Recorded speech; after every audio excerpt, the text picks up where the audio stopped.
Found a little spot here in the middle of this destructive mess that, as of this second, hasn't been destroyed. It's a beautiful little spot, but the fear that I've got, as you can see right here, there's some smoldering smoke.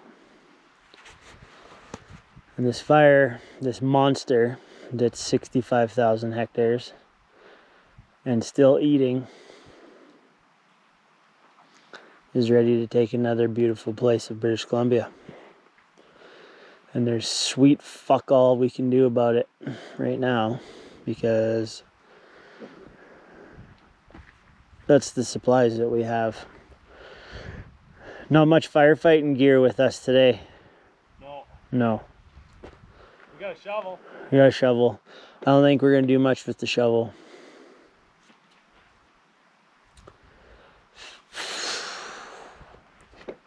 Just brutal. It's gonna look completely different in here tomorrow.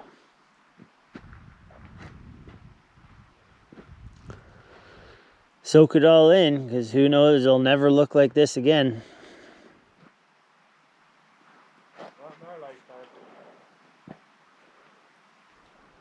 And hear it start crackling. Yeah. It's starting to burn already. Shit.